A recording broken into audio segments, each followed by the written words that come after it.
Big up. Good morning. Good morning. How is everyone doing? Happy week. A happy Tuesday.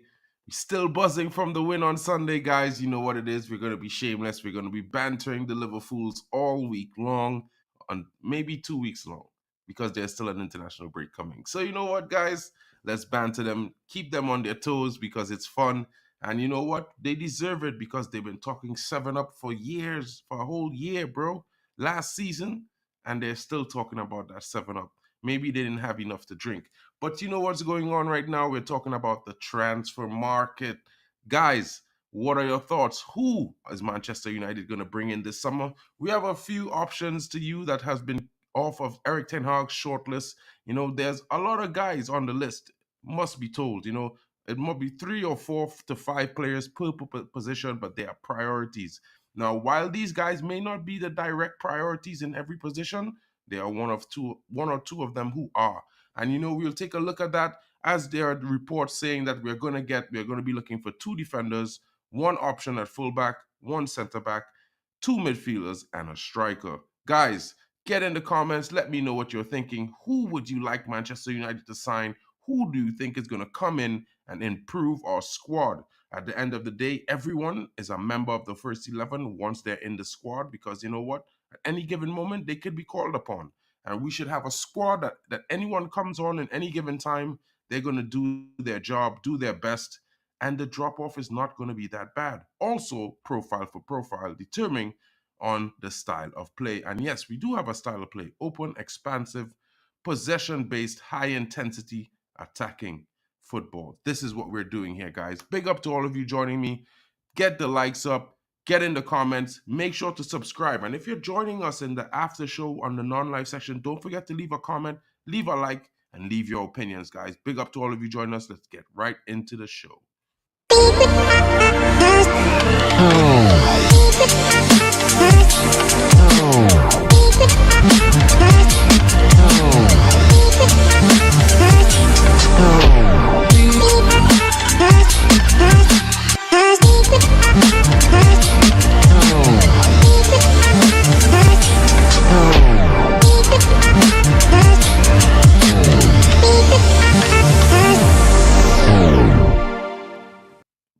Big up again. You know what it is. I got my buddy John Morgan in here with me this morning, and we're definitely going to get into some transfer market talk. I have my options. John has his favorites as well. It's going to be an interesting one. Guys, get in the comments. Don't forget to let us know who you think might be a player that should be brought in this summer to boost the squad, improve Ten Hag's style of play, and give the squad a boost so that we don't suffer with the drop-off that we usually do. Guys, get in the comments. John, what's going on, my brother? Hope you're doing well. How are you doing today? Good, my bra. Good.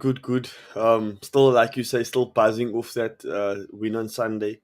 I had to send a message on my social media, my WhatsApp, and just let them know that they are in a bad way. They are mudded.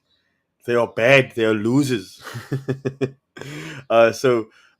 Yeah, I'm good. I'm good. How are you?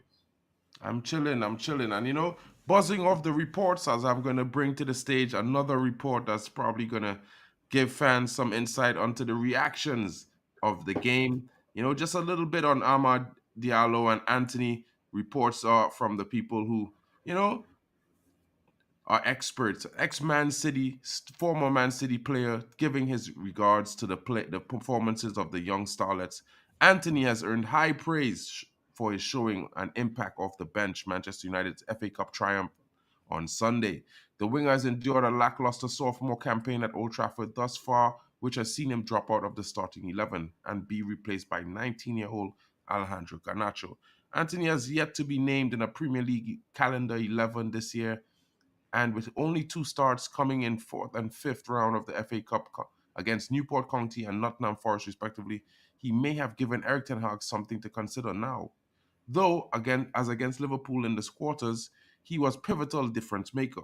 The Brazilian entered the fold on the 71st minute, and as United trailed 2-1, replacing returnee Rasmus Højlund in an attempt to refresh the manager's attacking option. In the 87th minute, he somehow managed to find the back of the net with a low right-footed strike into the bottom corner, squeezing the ball through three Liverpool defenders in the process.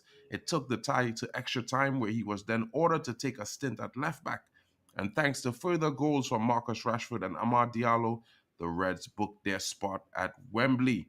Anthony receives plaudits from impactful cameo. Analyzing the seven-goal thriller on The Rest is Football, Michael Richards said of Anthony, I think it's worth giving a shout to Anthony because his time at Man United has not been great. But to come on and make a difference, not just getting a goal, but his work rate, body language, and attitude, I thought it was brilliant. It just shows to you that it's in him. I think that's why we get so frustrated with Man United at times, because they've got players. It's just about that consistency. If they can make Old Trafford back into a fortress again, then they've got a chance at putting a run together between now and the end of the season. Guys, what are your thoughts? And John, what are you thinking, my bro? Yeah, so I'm quite big now. So 100% right. 100%. I think Anthony deserves, for the performance that he put in, I think he deserves major, major respect and major plaudits and like a big shout out, because we were losing that game. We were creating chances, we were creating, here and there, a little bit, opportunities, crosses coming into the box, going out for corners. But that chance he really created by himself, in a sense of he turns two players and he turns and he puts it into the right. Like XG, if you look at XG on that goal, it's very low. So, and not just that, not just the goal. When he came on, touch out of his feet, takes a shot. Okay, the shot goes wide. He looks for the near post, shot goes wide. After the goal, takes a touch, puts it onto his left foot. Virgil van Dijk doesn't know if he must come or if he must go, and he puts it over the bar, very very close. So, for me, a very good performance, impactful performance. I think we've been critical of him, and rightly so. I mean, he's not been doing well, and that's because of many different reasons. But I think he's put in a big, big performance, and I think at the end of the day, if he can build on this, Liverpool at home is not an easy fixture.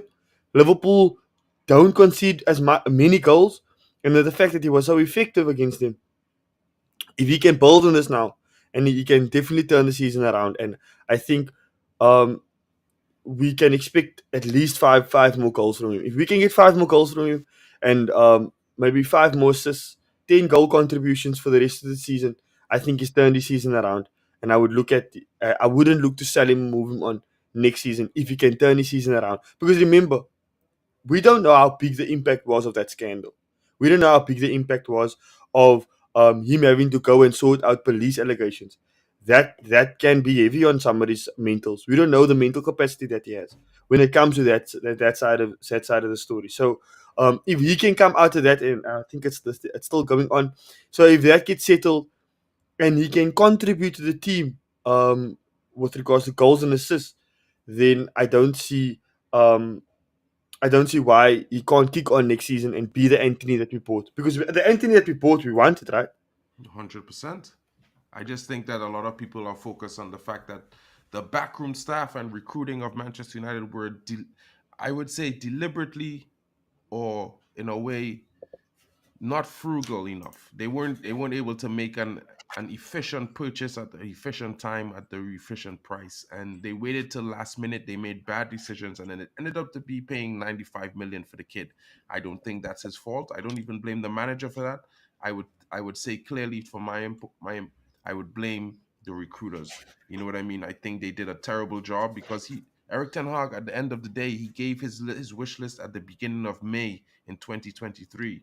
You know what I mean? That's long before the season started. And we never really got players in until August.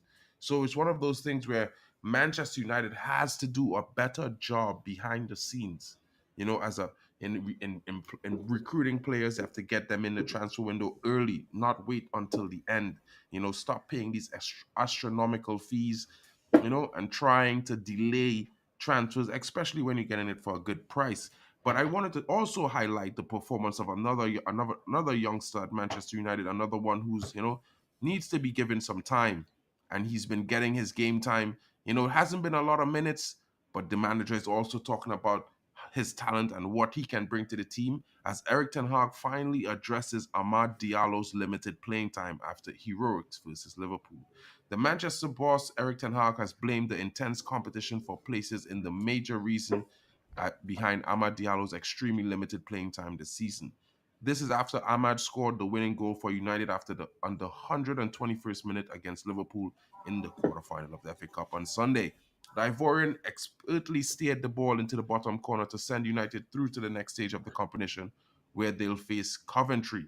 And I would have to say to you, John, I definitely think that pass from Garnacho screamed 1-2, give it back to me. But Mm. he did his move. He tricked the defender. He bought himself some extra room, and he finished was amazing. Ahmad was sent off for taking off his shirt during the wild celebration that ensued after he found the back of the net. He told reporters that he forgot he was on yellow card amidst all the euphoria and jubilation around him. This is exactly what I said to Papi. You know what I mean? Scoring a goal on that level, anyone is going to lose their marbles to be it's a final goal in the last minute. You're gonna celebrate, you're gonna forget everything that happened before it. So I don't blame the youngster for getting the red card. I just hope he could learn from that and try to, not get himself into situations to get a yellow card before he celebrates his goal. After the But that final was a whistle. dumb. But Mark, that first yellow card was so dumb. You know why it's so dumb, eh? He stops the team. He stops Liverpool from playing Mhm. 10 yards from where the foul was taken. The ref blows, prrrt, yellow card, but then the ref tells him play there instead of playing from where he stopped it. So in essence, he was right, but because he was right and he stopped the play, he gets a yellow card. I think that is disgraceful. The ref is absolutely disgusting. It is one of those things, But for me, it is what it is. We as Manchester United fans, we'll understand that. If you look at the two yellow cards Dallo received in less than 20 seconds, it's one of those things where as a United fan, you're going to endure some of the most shocking decisions from referees, the most scrutiny from the media. It's an all-wrong battle, and we have to be at our best at every given time. So sometimes it's just going to be that way, in my opinion. You know what I mean? Mm. Ahmad has only, to be fair on Ahmad, he's only managed 46 Premier League minutes since he came back from a knee injury that saw him miss the entire first half of the campaign. So that's another reason, why, he wasn't available for the first half of the season up until December. So, Yeah. you could see that the manager who, told him he wanted him to stay to give him game time is someone that sees his ability. And I'm probably gonna get some views from the reckless one as he comes in about this because he's here. Big up to you, Charles, my bro. How are you doing this morning? And now that you're here, bro, we could get into some of the transfer targets that we wanted to talk about. I know you wanted to talk about some of those things yesterday. So Yes. I'm Good gonna morning, everybody. big up, Morning, big morning, up. morning. Yeah. How's everyone doing? Chilling. I see Sumit Dinger is thinking about Todibo. GB is here. Big up to you, GB. And Wagwan John GB. has his own ideas. So, guys, let's get into the transfer segment. Take it away, Reckless One. Maybe give your comment on the Amad Diallo thing, and then we could move straight into your first transfer target. And then we'll talk about Giorgio Scalvini. For Ahmad Diallo, I think I can't really say much on the guy except that he's an exceptional player. Really, the whole thing about the match, I don't. All that is behind right now. I just really want to focus on the transfers. And in relation to that, I feel like him and Garnacho and Hoyland are the only forwards that I would keep. Those three are the only ones that I see that have any future at the club. Rashford, I would sell him yesterday. Martial is already gone. Anthony, it's just too late. He go away. Then we get into the midfield. I don't know about you guys, but the only person I see that I would keep is Mainu. Everybody else is for sale. I Every might I might disagree with you a little bit on the midfield there. As much as Bro, on the Anthony defense league, I could understand his performance this season. Really took a downturn from last season. But Bruno, for me, bro, is a pivotal character in our team, bro. Like no matter what, pivotal. I mean, listen, I understand he's not having a good season this season, right? And I don't even want to compare it by numbers, because by numbers in the Premier League, his numbers are extraordinary. So we could say he's a stat padder. Some people will say that. My thing is, he's just having a bad season.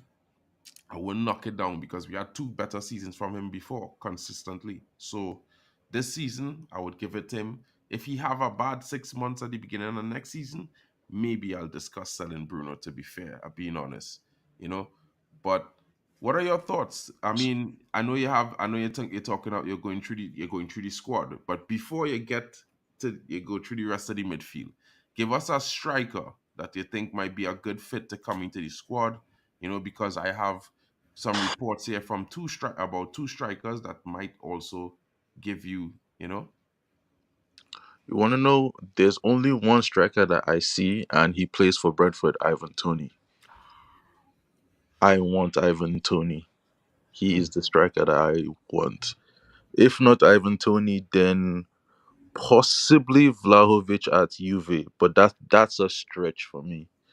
It's really Ivan or bust at this point. And on the Bruno point, it's not like I'm actively trying to sell him. But say somebody comes in and they're like 60 million.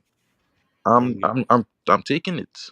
Nah. 60 million is a little bit light, bro. I mean, when you look at the fact that Conor Gallagher was and Anthony Gordon being sold for that price, I don't see a day in their future that they go and be at Bruno level in terms of the quality that they provide. You know what I mean? So I would say, like you say, for me, anything less than 70 million, I ain't listening to. I don't even want to hear the I'm conversation. entertaining no offers. Absolutely no offers I'm entertaining for Bruno Fernandes. But the reason why, I mean, guys, Uh, for me, it's more than just about football, man. Like, if you look at the clip now, I'm a Bruno Fernandes apologist. I understand that. When it comes to Bruno Fernandes, I'm very biased, right? But there is reasons for my biasness, right? We look at the interview on the weekend where he gets emotional when someone picks him up. And I think, this is the type of person I want as a leader in the dressing room.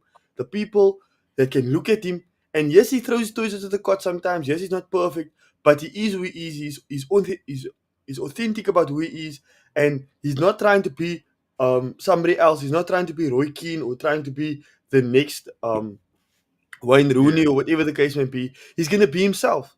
And for me, when I see someone like that giving his all, not caring if he must go to centre back, if he must go to left back, if he must run across the whole field 29 million times to win the game, he's going to do it, and that's why I think Erik ten Hag will never sub him. That's why he never gets subbed, even if he's injured. It's because he brings that mentality, he brings that work rate to the team that influences everybody else. I don't think it's I don't think it's by chance that you have Garnacho running for 120 minutes, and Garnacho is a workhorse. He works every single game. And there's times where Garnacho switches off, because I noticed, for me personally, I noticed in the Liverpool game he switches off sometimes, but that's because he's young and he doesn't really want to do, or in my opinion, he doesn't really want to do the defensive work.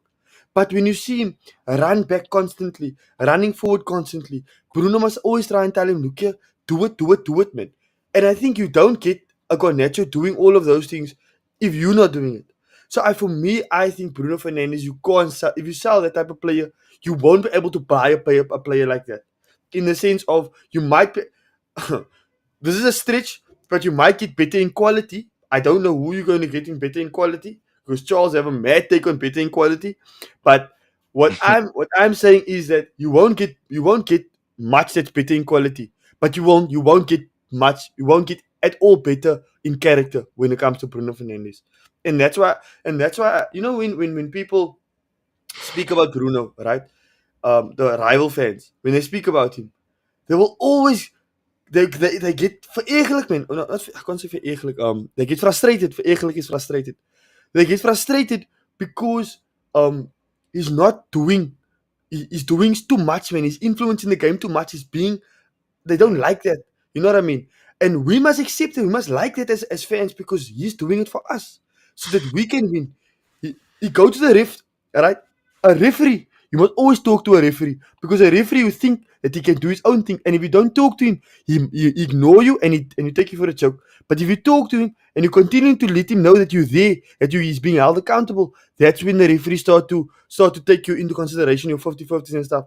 Now I do think that his reputation is playing against him in the sense of getting fouled on the weekend. But I think Bruno Fernandes, I will not sell him. I will entertain no offers for him. Big Honestly. up. But I you got see, the thing with what you said is the qualities about Bruno that you've mentioned are really just supposed to be the base qualities of players you have in a squad that is trying to achieve something. That character, it's a base quality. You're supposed to have players that want to run for 120 minutes. You're supposed to have players that want to give their all for the badge. It's a base quality. It isn't anything special. The fact that it is something special in this team tells you that we are not in the right space. To be fair, Now, bro, I wouldn't, and not to tackle you again on that. I just wanted to say that this, right? You might say it's a base quality, but it's not base quality shared all around football. If you look at all the, first of all, you gotta look at the fact that if you look at the top number tens who's playing competitively in Bruno position around the top teams, around the top leagues, you know, first of all, there are not many that you could really compare to Bruno. KDB definitely, you know, maybe, and I'm saying this by a stretch, a very big, gigantic stretch. You might even could mention Odegaard somewhere along in the back end of the sentence. But he not even at Bruno level. And let me be real, he was a flop at Real Madrid. You know what I mean? He never did mhm, nothing. He never even played a game. I think he came on 5 times to Real Madrid at the end of games with like 5 minutes to go. He never started after that. He went straight to Real Sociedad.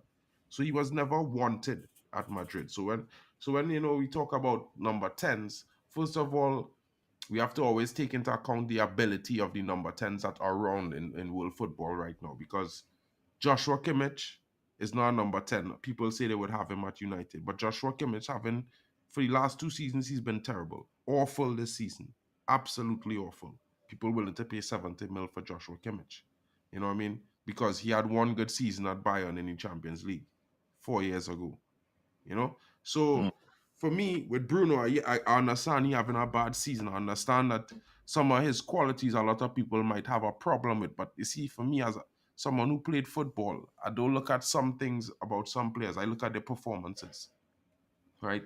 Because someone personal weighs sometimes their character, not because someone is seem emotional means is negative. You know what I mean? I feel like some because of some things that maybe was said by some pundits about Bruno during the season last season in one or two moments, a lot of fans tend to you know home in on that and class him as that kind of player. But if you really look at it, you know it have more players, Haaland, Van Dijk, these guys who disrespect referees and throw their toys out the pram in the middle of games more than Bruno, but they never get penalized for it.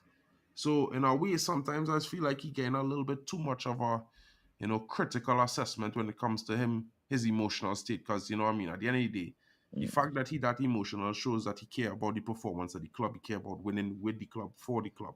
So in a way, it's always gonna have some qualities that's gonna be a double-edged sword, and it come like I know we're talking about Bruno, but I wanted to mention this bit as well because this is an article about United interest in Robert Lewandowski.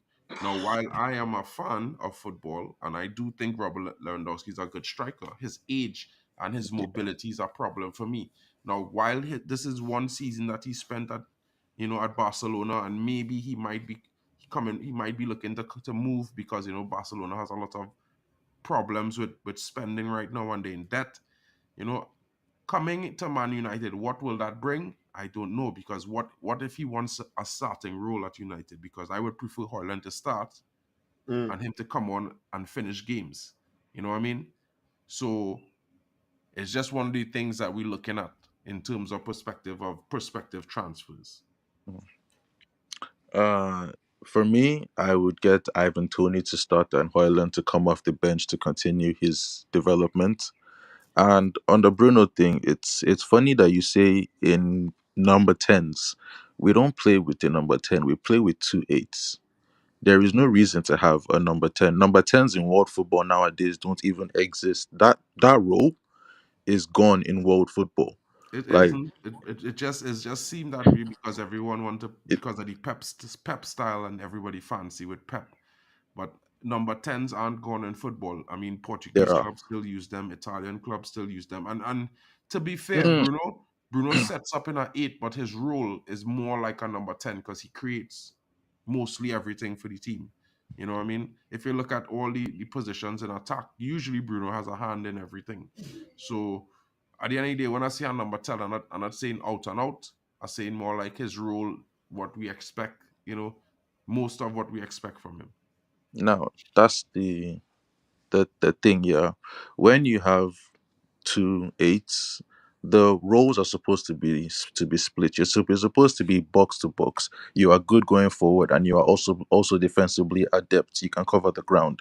That's the whole point of having the two eights. And like you said, yes, due to Pep's system, nobody really goes with the number 10 anymore. It's like it's a dying role. Portuguese teams use it. Maybe I don't really know. I don't watch any of those leagues that you mentioned, so I can't say for sure. But from what I know, it's really a dead rule.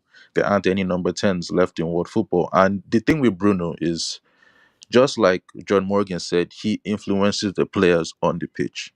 So, like, I agree with you. If you have Bruno running for 120 minutes, it galvanizes everybody to run for 120 minutes. But at the same time, if you have Bruno making mistakes for 90 minutes, it galvanizes players also to make mistakes for 90 Never. minutes. I wouldn't say that. Because no, it's the truth. Because look at it. This Liverpool game, I'm not even going to talk about it because all I remember is just pure happiness. So I can't really analyze that game. But let's take it to, is it the Nottingham Forest game where Mhm. Garnacho loses the ball and then Bruno just boots it? I don't know if it was Nottingham Forest game or one other game like that, but that, and then after he boots it, he's shouting at Garnacho for losing the ball. And it's like, how can you shout at him when you just did a madness? Oh, well, I mean, you see, you might say it's a madness, but look at it from this perspective, right? It have moments in the game where you need to make a clearance, whether it is in the midfield or you're in the back, just to give the team a chance to reset. You know what I mean? And get their form back. You know what I mean? A clearance is not really losing the ball. It's giving your team a chance to reset. And sometimes people have this fancy with playing out of the back because of Pep, right? But at the end of the day, in my opinion, a good clearance in some situations is much better than keeping possession. Because keeping possession is keep pressure on you, especially when you're in your defensive third. And like I mean, you keep saying that, with Pep, number 10s is a dying rule, but I only think that's a dying rule in Pep system. And to be fair, I'll be real. Pep system ain't all that great. I mean, when he come up to bigger teams, he's get beat. That's why you only have 3 Champions League in like 18 years. So, in my opinion, like we could talk about Pep system and what Pep done, but in my opinion, he just copied Johan Cruyff, and he not doing such an amazing job because Johan Cruyff was a dominant coach. He won when he was winning Champions League and the league at the same time in back-to-back seasons. So for me, I wouldn't say the number 10 is a dying role. I would just say the fancy with Pep style of football is what makes people think that the number 10 is a dying role, in my opinion. Because at the end of the day, I will move on to another attacking player that United interested in, and that's Brahim Diaz. Now, I'm not a huge fan Oh, of Brahim Diaz, but apparently, with the introduction of Kylian Mbappe, he's looking, there are one or two players at Madrid, mm. shockingly so, that might be looking for a move. And, Brahim Diaz into our front line, I'm not too sure how great the impact might be, but he's a talented player. What position does he play? 10. Right 10? 10. forward, Mm. 10, attacking No, midfield. no, no. We don't use tens. He isn't going to survive. He's either going to be thrown on the left wing or the right wing. It's not, no. It's not gonna work. If we're looking at any wingers, it should be Nico Williams or that Oyarzabal from Real Sociedad. Those are the only people I'm looking for.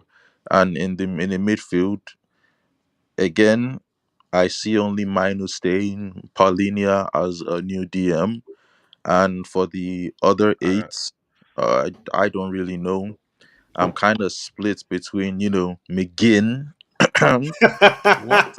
Nah, nah, bro, listen, Gibbs there is a scene. White, There is a scene. Listen, and listen to Orkan him. I hear Kochko. you need the Gibbs White, but you had to retract that last statement you made. That fella Nah, is absolute trash. And I'm just going to say it here. He's absolute trash. He is exactly what Scott McTominay is without the amount of goals Scott McTominay does score. He's a I, passion merchant that have a lot of energy and active and runs a lot. But you know what? He has less ball ability than Scott McTominay. I don't know if you don't notice it, but the only thing that's make John McGinn seem that he's a good player is because he like a rabid animal when he on the field. He's never stopped chasing the ball and harrying players. Now, if you that's want what you that kind of need. player in your midfield, that might be cool for a DM, but it's not cool to have as a player that go and take up a role in attack because he don't really offer creatively. You know what I for mean? me, for me also, like, if I'm looking at our midfield, right, we need one player for our midfield, but the most important area of our squad, the biggest issue is our defense. We have Luke Shaw that is injured now, and according to um I heard someone say, I think it was Mark who said that the muscle injury that he has is one of those injuries that you break down. You literally, so he needs to move on. Malasia has been absent this whole season. That's alarming. So we need to get a left back. Then we have Harry Maguire, Victor Lindelof, and Rafael Varane, who's coming to the latter part of their careers. So we need to replace two of them. All right.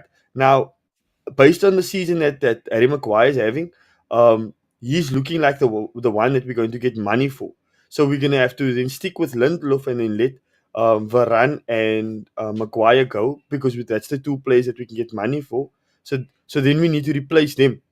So then I would say that we need two centre backs. Then I would keep Dallo and I would keep Wambasaka. I think that Wambasaka Mm. is a special kind of player, and I would really keep him because he does stuff that you don't get. He has the qualities that's very unique qualities, man. He's not going to invert. He's not going to be amazing at dribbles and things, but he's very effective. He's extremely effective. So yeah, I would start, right? I would start. I wouldn't even look at a winger. I wouldn't even look at a striker right now, even though we only have one. Okay, maybe we'll look at a Oh, backup striker, but oh. I will look specifically. If you ask me, who do we need? I will tell you, right? Let's talk about left back and let's talk about centre back quickly before we look at anything else. How many Because signings do you think we'll make this summer? Five, you're about three. five. I think Th- we're gonna make oh, three signings. three. Three, bro. We have But like 5 or 6 outgoings. How come we only make How three signings? what 5 or 6 outgoings? You see, this is the prediction. You predicting 5 or 6 outgoings. I don't see that. I see I we might mean, the at out most we will out bring of in the 5 players. yeah, Hmm? no, out of the 5 or 6, I'm counting like contracts that are running out. So the Martials, the Evans. Then I'm looking at the likes of Scott McTominay leaving. Looking at the he's not likes gonna of leave. what he has to He, leave. he's not Harry going to. Maguire, He's not Harry going to Maguire leave, bro. leaving.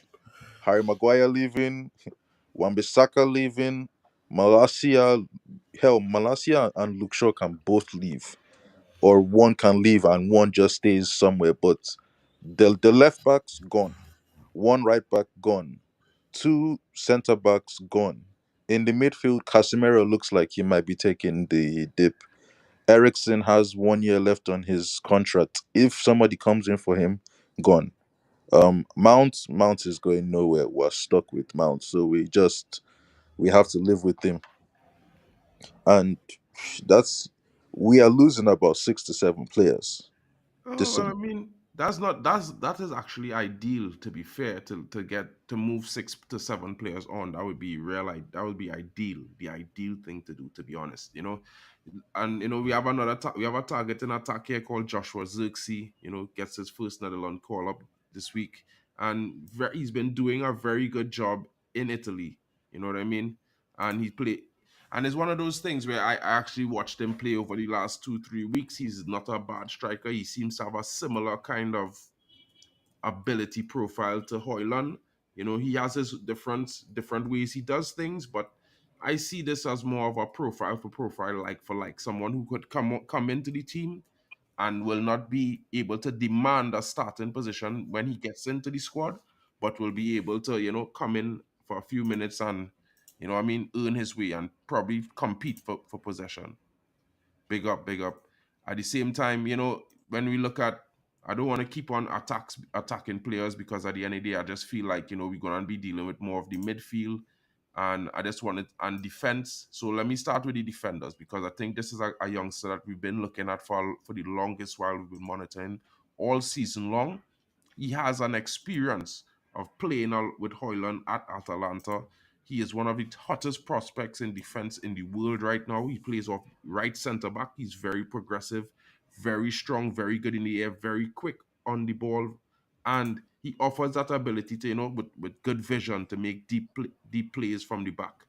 Giorgio Scalvini, rumored to be worth about 40 million from Atalanta, who, as we know, they might probably increase that to somewhere around, 20, 60 million. But I would say one of the top targets that we have been monitoring over the last few months.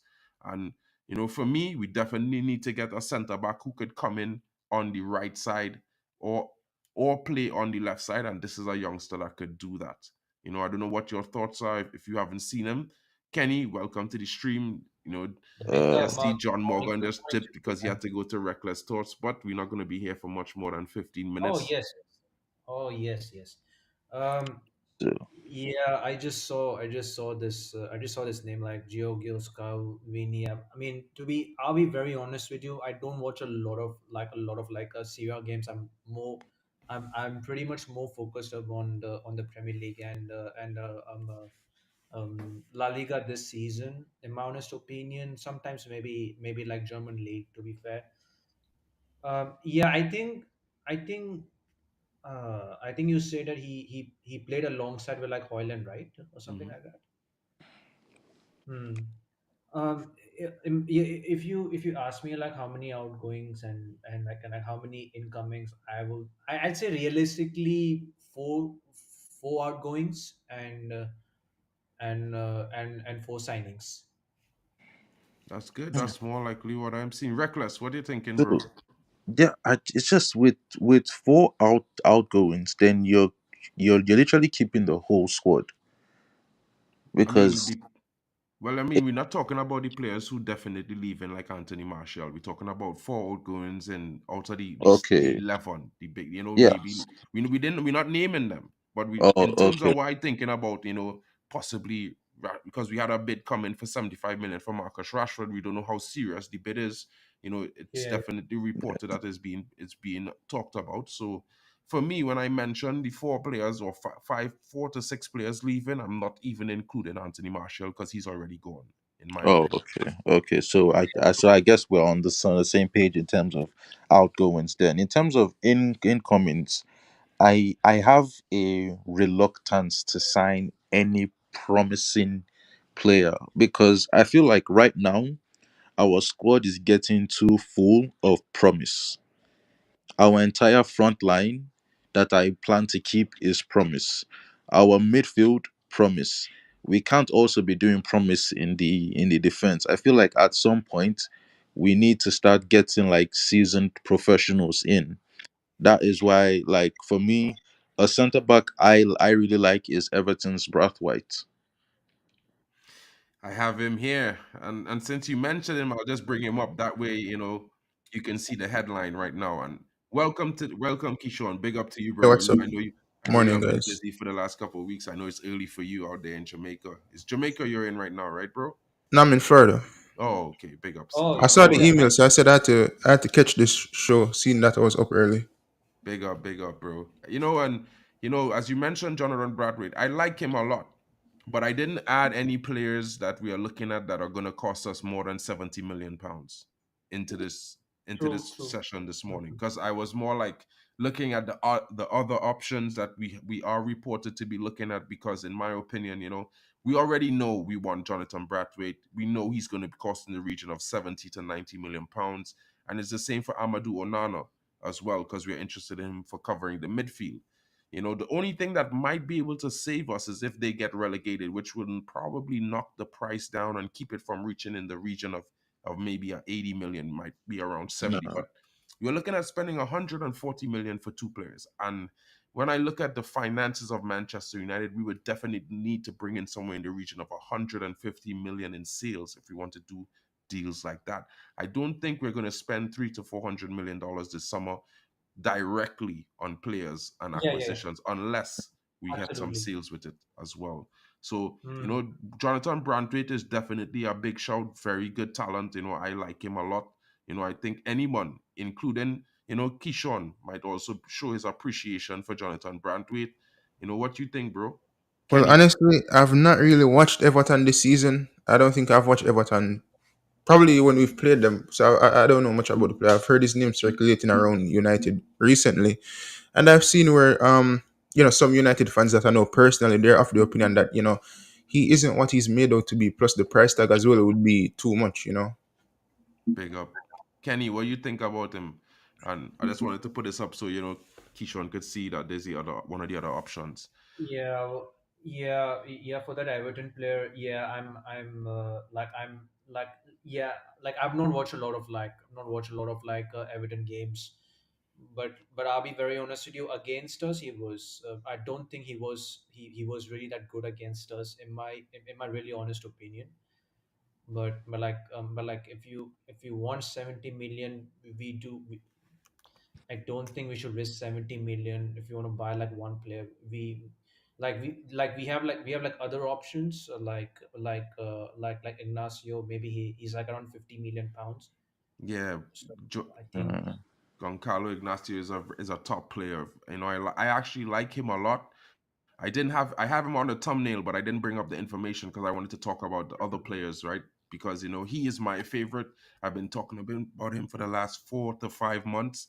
I was hoping that we'd have made an approach in the January window to try and get him, but there are lots of reports that he's been rebuffing clubs and their interest, including Liverpool, because he's a huge Manchester United fan. He's good.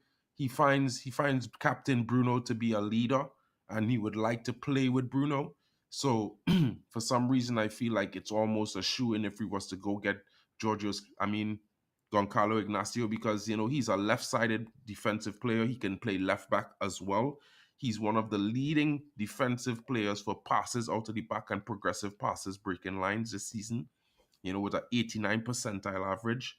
And he's also a leader at Sporting. He captains the teams in the league games. So I don't know your thoughts about Goncalo Ignacio, but I think either him, Giorgio Scalvini, or Brandwaite is certainly going to be an upgrade on what we have at the back in terms of as a squad role that will compete for a starting role. Yeah, those sound like very good options. But while you were mentioning like the left-sided options, I was kind of thinking like, what about right center back? And to be honest, I can't think of a single quality right center back that I would want us to buy. I don't know if you guys can bring up any names or something. Willie Kwambala. And the only reason I'm saying Willie Kwambala is because I've been okay. Like what I usually do is I try to watch games with players that United tend to have our scout interested in or something, or we hear reports of United wanting them. I tend to watch them in a few games to see how they perform. Over five to six games, see what kind of character they have. How they get on, their form, these kind of things, and I would say, like, I pretty much find for me that if we like Todibo, Willie Kwambala, when I look at him playing for the youth team for the last 3 seasons, he plays almost identically in the same way that Todibo plays.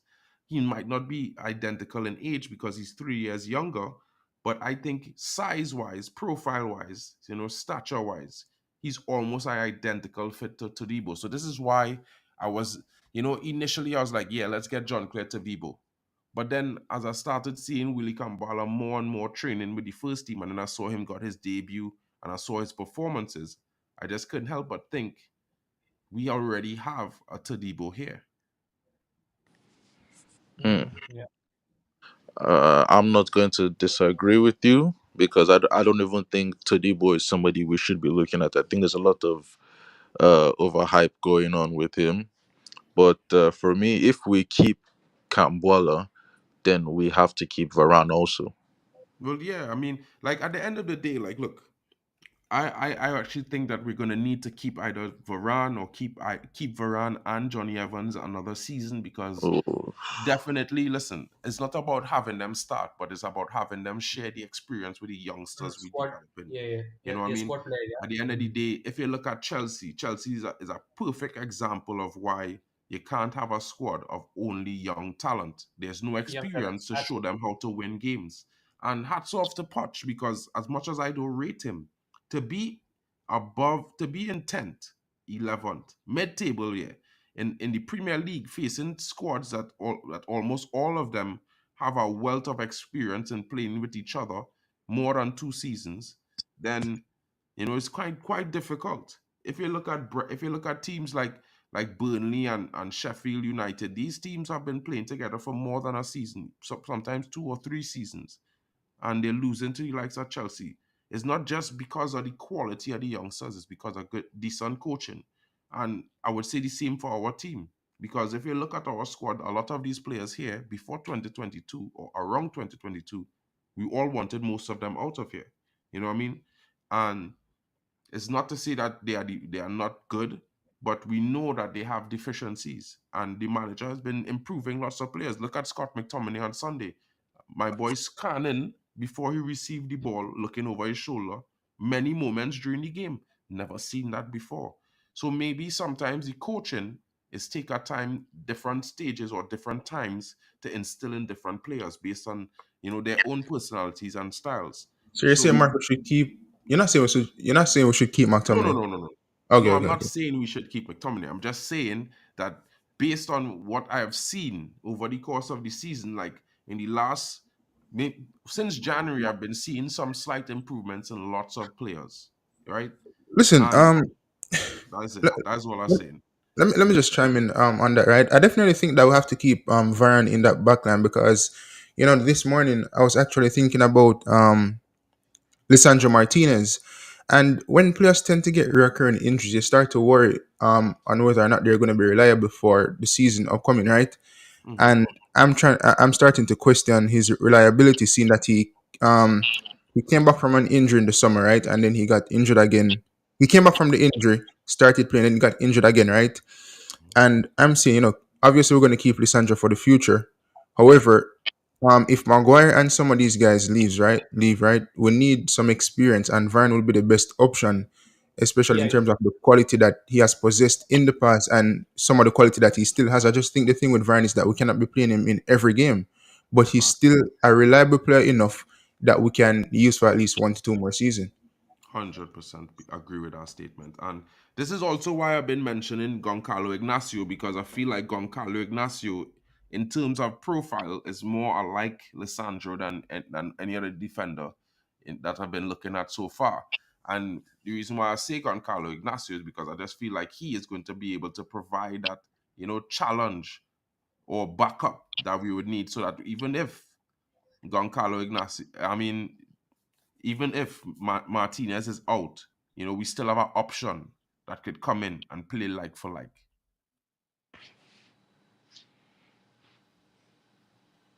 mm. You guys there? Yeah, No, I'm still here. definitely, I agree. I agree in that sense. You know what I'm saying? But But this summer we definitely have to reconstruct the defense because we've been conceding a bit too much from last season as well as this season. So it's something that we need to listen. It's not only the centre backs. However, we're talking about centre backs, also full backs. Especially on the mhm, left hand side. So in terms of that era of the squad, we have to definitely spend some money in that era. But it is impossible to spend at least 70 million on one centre back. Like we don't have a 300 million or 350 million budget for this window. I believe it's probably 150 to 200. as my saying as well. So that's why I was looking at, that's why I did this whole show this morning about some players at that not that pricey that probably gonna be able to offer something, but not, on the expensive end. Big up Kenny. He had to go to the reckless Bro. stores. These guys want to join KG. Probably get there in a little bit. But guys, there's some other reports coming in. As you know, we get in Dan Ashwood. The deal is almost done. To be fair, Newcastle have asked for 10 million. We are going to be paying Dan Ashwood 5 million in compensation, and he should be starting between now and September. And to be fair, even if he's not starting before the transfer window is finished, there are reports stating that this guy is going to probably coming along with him. I don't know what your thoughts is on this guy, but I would say Now he's we're a very talking. good midfielder. I would gladly swap Mason Mount for him in a heartbeat. You know what I mean? As well as I think he would be the right guy, to put Scott McTominay as a super sub. This guy should be starting. And if I put Bruno next to Bruno with Mainu, I think our midfield definitely goes into the top three in the Premier League easily. And this is just my opinion. Guys, your For thoughts? me, What are you thinking? I would play Mainu, Bruno Gimaresh, and Paulinia in the same team. That is the midfield. I don't know why you're trying to force Bruno Fernandez in this thing, but you see Gimaresh, Mainu, and Paulinia, that is as solid as it gets. If we cannot get McGinn, I would take Bruno Gimaresh any day. You understand? I will take him. This is the kind of news I like to hear. Dan Ashworth is coming and he's bringing us one of Newcastle's best players. This is what, like, we need to go back to just taking the Premier League's best players. That's what we need to do. We need to become that Premier League All Star team again. And taking Newcastle's best player and their director of football, perfect. Perfect. 100%. Mental ball game, my bro. Big up to you. How are you doing this morning? Why don't you chime in on this? Because you know what? I think it's definitely a doable deal. The price is not that huge. It's rumored to be around 60 million pounds. I think Mm. that's very nice. You know what I mean? And in my honest opinion, I would have him at United. I'm not too sure about Paulinho though. I like his performances, but I've seen Paulinho play for Portugal, and I feel like if I feel like he looks a lot better than he is at Fulham, in my honest opinion. Mm. Morning, guys, morning. Yeah, I like Bruno Guimaraes, man. He's a very good player, but I don't see this deal happening. I don't think Newcastle would sell their best player to United after losing Dan Ashworth to United. I don't think they'd do that because that'll be just too embarrassing for them to lose their technical director and best player to United. I don't think they would allow that. I would have him in a heartbeat. He's a very good player. He'll improve our midfield, no doubt. But I personally don't see this deal happening, man. No, don't they have financial problems over at Newcastle? Yeah, but Bruno is the kind of player that many top teams would go for. So they won't have a problem getting money for him.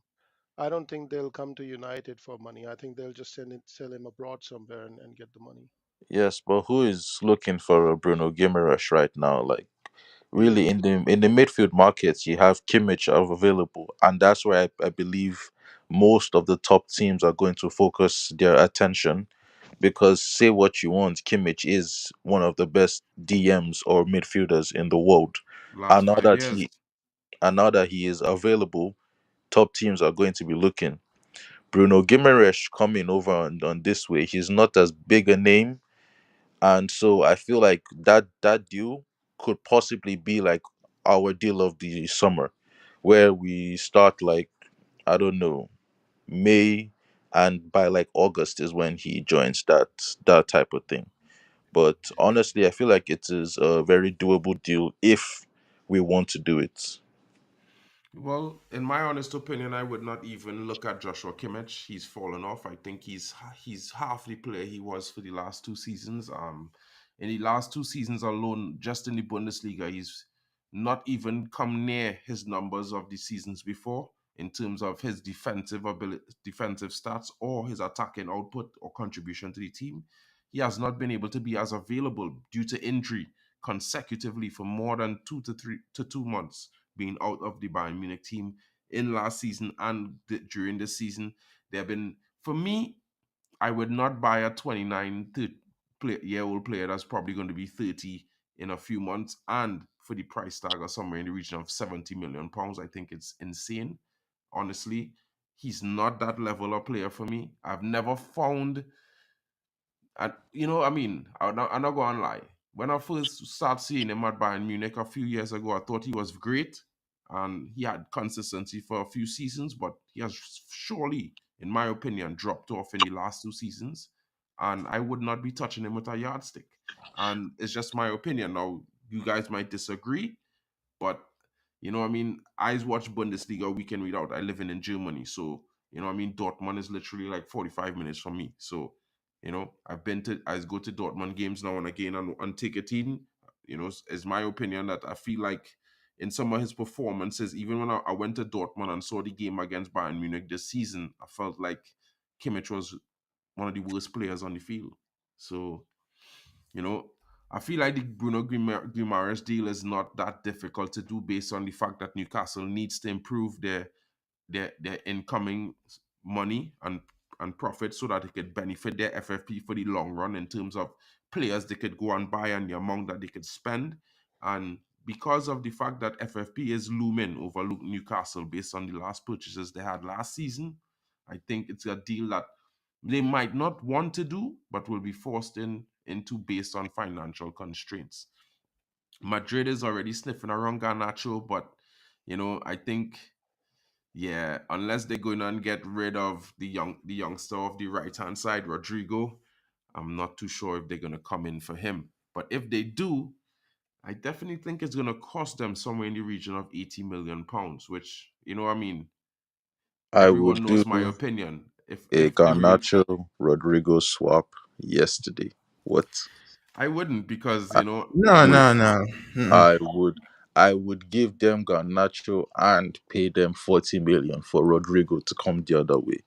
no What? way. No, man. No. No, What? Rodrigo isn't that good of a player. Trust me. I Oh don't my think. days. No, I he No, don't is think. good let's talent. not He's do surely this. got a ceiling and Let's not do talent. this. But I No, wouldn't. The reason why I wouldn't do that, because I mean, we have a generational right winger that is showing currently this season, after being out for 2 seasons, that he's one of the best in the world. You know Who? what I mean? And it's Who is I one would of the best in the world? Mason Greenwood. Mason Greenwood is one of the best players, Bro, the fifth he most isn't coming dangerous back. attacker in La Liga this season. Do Yeah, you know but that? he isn't coming back. Well, I He mean, isn't. that's based on your opinion, and I would say that the reason why I would say that is because you know football is not played for Instagram. This is not about popularity. Two, this is about meritocracy. The best players will play, and if you're innocent, social media could say what they want. Have not, because I mean, No, but at the but end of the day, you have to at, think of the sponsors though, Mark. the You sponsors have no issues. So this is why I would keep saying to people, It's stop. not even the sponsors, it's the player himself. What's I wrong don't with the think player I himself? don't think Greenwood would want to return Well, to I mean, England. that's speculative in the You sense know. that we're talking about. If he doesn't want to return, hats off to him. I'll respect his wishes of not wanting to Exactly. return, because as a human being, I wouldn't like to, in a way, like I feel like fans just think about things a little bit selfishly. I'm not trying to say that what is alleged is something that we should condone in any way, shape, or form. That's not what I'm saying in any way.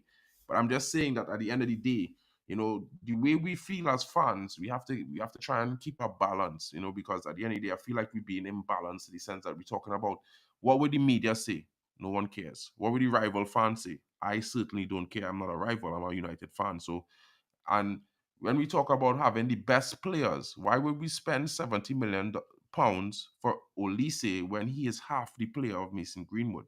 Like, why would you buy a player who has a great left foot when you have a player who has a great right foot and an even better left foot? You understand what I'm saying? So, Honestly, I agree with you 110%. I do not see any reason why we should be looking at any right wingers right now. And I'm also with you on the boat of like, if Mason Greenwood wants to come back, bring him back. I would take Greenwood in a heartbeat. But if he does come back, I am more likely to play him at ST with Hoyland. That just takes care of like the ST and the right wing. Because for me, right wing next season has to be Ahmad and Garnacho. Those two on the right wing. ST, Greenwood, Hoyland, if that works. And on the left wing, Sancho and whoever we can buy. That is if Rashford goes. If Rashford stays, then it'll end up being Rashford and Sancho. And we would just leave it at that. No need for any signings in the attacking department for next season. We can focus on the defense and the midfield. You're 100%. taking back Sancho at the club. No, I'm taking it back yesterday. I selling him instantly. I don't want Sancho Mark, back. Mark, you're taking back Space, Sancho. Nah, why and are you I's a taking Trini, bro. Sancho You back? know I want Come Sancho on, to come guys. and captain We can't Trinidad. be. I This think is United. fucked It's up. not like it's not a patty shop. What Sancho did is unforgivable. Come on, man. Unforgivable. We can't be No, taking back it's not. Sancho. No, it is. It is. Two That seasons is wasted. categorically false. Players have done worse and No. have Uh, You gotten know, away listen, okay, with so it. listen, name me the players that have Don't. done the same thing listen, as Sancho. hold on. It's not about players doing I worse. said players The have one done thing that worse. you must not condone as a fan of your club is a player disrespecting your manager. No matter what. And I don't care if the player ability bigger than the manager. This is just me. Respect is certain things you have to have when you're in our workplace. If someone is your manager, whether you think you're better than them or not, you still have to respect them. It's called being cordial. You Of understand? course, It's called having I agree with you. decorum. But this entire team has been disrespecting the manager, according to you guys, all season. What do you all season? You guys said these players down Okay. tools. It Okay. is disres. I It is never said that. I No, disrespectful. never said we've that the players No, down No, no, tools. wait. Let me finish. Because even take the Rashford situation where he went to party and then the next day he was too hungover to come to work. That is disrespectful. It True. really is. But It is. Rashford, but no, wait. If we're talking about disrespect, it should not be something that you condone. But telling me that disrespect means he cannot come back when all season we have been watching players in this team, in this squad, disrespect the club and the manager game in, game out. That is ludicrous. Could I Mark, say something no, could I say go ahead. Go something ahead. Go pertaining to ahead. that? You know the difference with it's not only disrespecting the manager with Sancho, but it's letting down his teammates as well as the fans. And the next thing with Rashford, the difference with Rashford and Jadon Sancho is that Rashford had apologized to the manager. It wasn't that he was wrong and strong with it that, oh, I went out and I got drunk and I got a hangover and I'm not gonna apologize, I'm just gonna walk back into the team. No, he apologized to the manager and the teammates. Jadon Sancho got criticized for training. And in the way that Jadon Sancho did let down the team was, okay, how long could Ten Hag play Rashford and the likes of Anthony if they weren't informed? The guy had to literally play them because there was no one else on the bench to really bring in. Amad Diallo was out at that time. Forcing wasn't going to make any much of a difference. And we've seen him come on for a couple of minutes and he hasn't really shown anything. But maybe if Sancho was there and say, you know what, I'm gonna apologize to the manager. I'm gonna get down my head and work hard in training. Maybe I can come in the team and make a difference because he has the ability. But I don't want back Sancho after 2 seasons. It's 2 wasteful seasons. Come on, man. But again, what you said there's a lot of fallacy in it because don't forget, it took Ten Hag until what halfway through this season to start actually changing the front line and subbing off Rashford. This manager went on record to say he will play Rashford no matter what Yeah, into but into form. Wait, no, that's not mhm. all. How long was Anthony stinking up the right wing game in, game out? And if Anthony Anthony only wasn't played. wasn't That's playing, not wait. wait, Careful there, wait, bro. no, Because no, no, Anthony only wait. played Let 11 me land. games this season for Okay, United in cool, the Premier League. cool, 11, cool. and And 11 that of those is games that was is not what in a I row. am. That is what What? I am getting to. I'm getting to that because I don't know if you guys remember, but when Ten Hag was coming to Man United, there was a show done on another channel, Mhm. United View, where they brought those Ajax people. And one thing they said about Ten Hag that was a negative was the fact that he doesn't really use subs. He has his team of 13 or 14 that he doesn't change from. Pep And has what 15 and what players. okay, for 15 or so, yeah, I think 15 players, a team of 15 that he doesn't change no matter what. What we saw was Ten Hag had his front line. His front line was Rashford, Hoyland, Anthony, Garnacho, or Martial whenever Martial was fit. Nobody else was getting in. That's why Pelistri stayed here and just stunk up the bench for no matter how long. That is why any other winger that we have hasn't really gotten a chance other than those five. Ten Hag has already chosen his front line, and Yeah, but the you difference see, you have to between the give things Rashford and context, Sancho bro. You situation. can't just say it like that because at no team in professional football you see them changing and rotating players at a high extent. Even at Real Madrid, not at Man City, not at Liverpool, not even at Arsenal. So when you, I don't understand what you're trying to say, but I will say it like this, right? All young players, they have to sit on the bench, whether it's for a season or two. They have to earn their moments. Whenever, if they get 5 minutes, they have to do the best with that 5 minutes. If they get 15 minutes, they have to make it count. This is how football has been working for the last for the last 100 years and more. This is where players, it's not about, a player is not entitled game time. He has to earn it, right? First, he has to earn it from training. And then when he gets time, he has to earn more time by utilizing the time and doing the best that he can do and contribute to the team in the time he's given. This excuse of a manager not giving up a player time and the player need to get more time so he can show what he's worth, I think that's rubbish.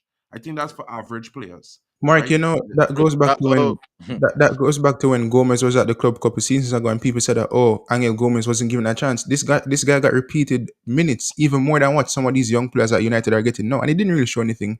And when he left, people were saying, "Oh, we lost out on a gem." Where's Gomez now? Where is Nowhere. he now? he's Come at on, Lille. man. He's And at Lille. people say that about Pellistri as well. I He's mean, starting at I've Lille. seen Pellistri come on as sub, man. He hasn't done that much to warrant a start. I think Ten Hag has handled youth pretty well. I think he's given them minutes here and there, try to introduce them. You just don't put the youth right, start from the beginning of the match and keep them for whole 90 minutes, because if they have a stinker, their confidence is totally gone, man.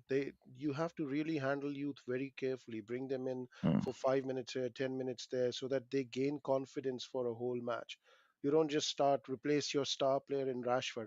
What do you think is going to happen if he replaces Rashford with a youngster? What do you think Rashford is going to do in the dressing room?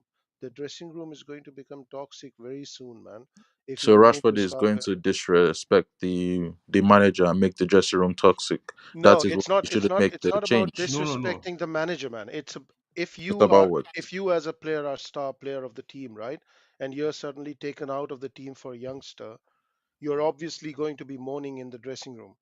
What Rashford is. makes yeah, but isn't that what we said we don't want players to be doing? Moaning. They didn't we say they have to earn their opportunity? Now this is where I say the lines you guys draw, it is always wavering because for Well, you some see, players, no, because let's have it the way it is. Yeah, I am all for people earning their place in the team. In fact, I feel like that is what should happen. The problem occurs when players aren't earning their place. They are getting given it because they are who the manager has decided to give it to. that's Like not true. Rashford, That's not true. for That's example. not true.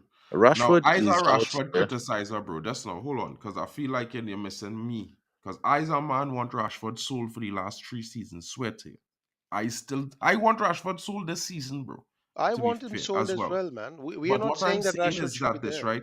Last season, when Ten Hag came to the club, who were the 3 players that he could have depend on last season, not only to lift his squad, but to carry him over the line? Who was the 3 Lissandro, players? Varane, Rashford. Negative. It was Bruno, Rashford, and Lissandro. Well, What? Lissandro. Bruno has the second most goal contributions and assists in the Brother, team. it's not And about goal no, that's not. Wait, wait, contributions. wait, wait, wait. That's not wait. You gotta understand. Football is about more things than just a great performance, bro. Football is True. about match winning. A match winner is about contribution to the team, and is about how you lift the squad, right? Yeah. Rashford contribution to the team lifted us in the Yes. moments. He was always there to provide a goal, whether he had a good performance all game or not. And this is why I wanted him sold, because I want a player to contribute for the entire game and not just in a moment. But, right? Look Yes. at Jack Grealish, right? Jack Yes. Grealish has had one good 3 months at Man City.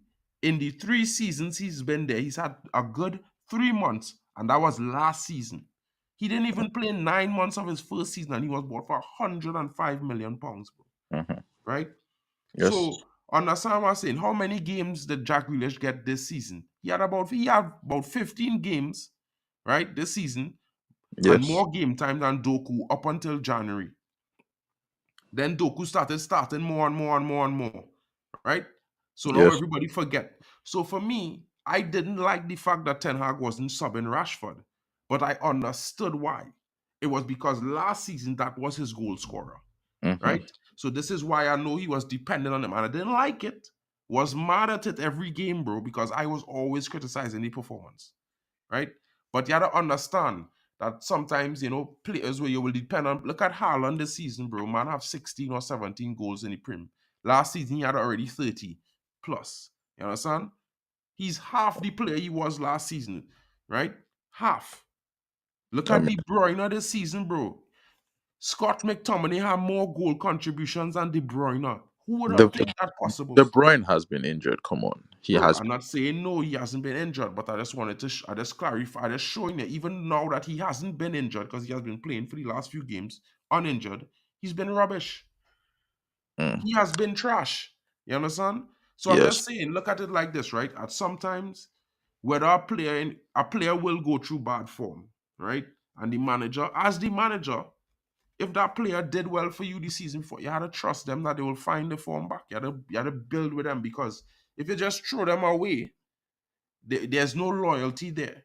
You I understand? There's no exchange. agreed. Like, think about it like this. I understand how some fan feels are not wanting Mason Greenwood back, but I could understand if Mason Greenwood doesn't want to come back because he doesn't want to come back to a fan base that will betray him easily. And when I say betray, I mean we have to be loyal just as much as we want these players to play for the badge and play for us. Give everything on the pitch every single day, every single game. We need to be loyal to the players, whether we like some of the players or not. We need to back them because at the end of the day, they represent us. And we represent them in effect as well. And sometimes, I know how the media is. I know how the media is. But when someone telling me the reason why we shouldn't have a player at the club is because of what rivals will say and what the media would say, the media not paying our bills, bro. The media didn't True. make Manchester United a big club. The media don't make money for us, bro. It doesn't change the price of tea. We make money for the media. We give them news to report. We give them jobs. Because there's Manchester United, they are able to create stories and every single day and get thousands of clicks and go viral. So the way I look at things differently, like at the same time, we want to have the best players at the squad. We also want to have players at the squad that, you know, going on, be a role model. But at the same time, I don't expect players or footballers to be role models because for me, they're just human beings that play in a sport, doing what they love to do, and they're doing it to the best of their ability. And usually, I would not think that they're doing that to inspire anyone other than themselves and their families. You know what I mean? I feel like it's a bit selfish that we just try to put the role model figure on these players, famous actors, singers, and whatever, just because we feel that it's okay to say that kids is follow them. I feel like we're supposed to teach our kids to be more responsible. Yes, you could like a footballer, yes, you could like a musician, but you don't need to follow their footsteps. You could do your own thing. You don't need to do the same thing that they do in order to be successful. You understand what I'm saying? And can I just go back on the Sancho point? I would never have Sancho back, man. Being lazy in training, being lazy in matches is one thing, but after what Ten Hag did for him when he came in, he gave him 2 3 months away from the first team during the season. That's unheard of. I mean, he took a main player of the team away from the team during the season and told him to go work on his mental health and took him away from the media spotlight, helped him reintegrate to the team. He came back, he introduced him again, and then after that, what did Ten Hag do? He just called after a press conference. He just made a comment saying Sancho didn't train well, that's why he wasn't in the squad. Wrong, wrong, He wrong, didn't say wrong, he didn't say anything else. wrong. And It's just let me finish. After that, what Sancho did publicly, that's unacceptable. After everything that Ten Hag has done, he's broken his trust publicly, going on social media, putting that tweet out. I mean, even if that was spur of the moment tweet, right? He could have deleted it 10 minutes after that, 15 minutes after that. He left it on there for days and days. That shows his character, and that shows how he wants to repay someone who's put so much trust in him. I would never have him back in my team. Yeah, that's another thing. I just wanted before you come in there, reckless. I just wanted to say, as a Trini, fellow Trini, because you know what, Sancho is a Trini. You know what I mean? I know his family, right? He's a Trini, and I would tell you, I want him to captain Trinidad to beat for the World Cup because I think he will take us to our World Cup again. And he's not going to get a chance in England, so he might as well give it up, just like Mason Greenwood, because he knows he's playing for Jamaica now. So, in my opinion, I just can't handle ungratefulness. And I feel like Jaden Sancho was ungrateful to Ten Hag. Ten Hag Okay. defended Sancho for months versus the media, versus fans. Even YouTube pundits was criticizing Ten Hag. Why? Where's Sancho? This, that. And Ten Hag defended him in each and every press conference. You can go back to the 2023 season and you could and see when Eric Ten Hag was defending Jaden Sancho all over the place against for in press conference after press conference. And to be fair, I've been watching United as long enough to know that players are criticized by managers, especially the great Sir Alex Ferguson. Far less Pep calling certain players fat and all kind of and all the others. And there are lots of managers who do worse, criticize players even worse. And it's just to me, in my honest opinion, I could never forgive Sancho for disrespecting the manager the way he did outright, right? Because at the end of the day, whether or not you have an opinion, this person is your boss. And you could deal with things behind the scene. You don't need social media to give you empathy or to be your backing to make you feel that you are right. And I feel like the use of social media was wrong on his behalf. Because at the end of the day, I feel like Ten Hag is a man of integrity. And I feel like if he went to Ten Hag and he spoke to him and he let him know, listen, this, I feel this, Ten Hag would understand. I mean, a lot of people might think that Ten Hag don't rate Sancho, but I think the reason why he was defending Sancho and he gave him time off was because he has high expectations for his talent and ability, and he rates him very highly. But Sancho was impatient, and his ego was too huge. You know what I mean? That's just my honest opinion. Like, if you can't compare what Rashford did to what Sancho did. Sancho did not have any intention of apologizing. Sancho doesn't have any in my opinion, he doesn't have the maturity to take constructive criticism and do better. He thinks what he does is best. And anyone like that, they don't have a career ahead of them, in my opinion. All top players is take criticism. If Cristiano Ronaldo could take criticism and make himself better, then who's Jaden Sancho, bro? Okay. Now that is the thing. Yeah. You guys say Sancho was bad in training. Have any of you guys seen the training videos? Nobody. Okay. Cool. I've been That to is training sessions no. live Wait. before. Wait. Hold on. Yeah. You have been to training sessions live. We will get to that, but for the majority of us here, we haven't seen none of the training sessions. We don't know if he trained well or if he didn't train well. What we do know is the players that were seen on the pitch are churning out 2/10s every week. That is one. No, no. Why you keep Wait, hold on, conflating? hold on, No, no, I'm hold on. no, trying to no, figure out why it's Hold no. on, about the other hold players and on, not hold, Sancho. hold on. Like, let me finish because I get to the beginning of my point and everybody wants to jump in.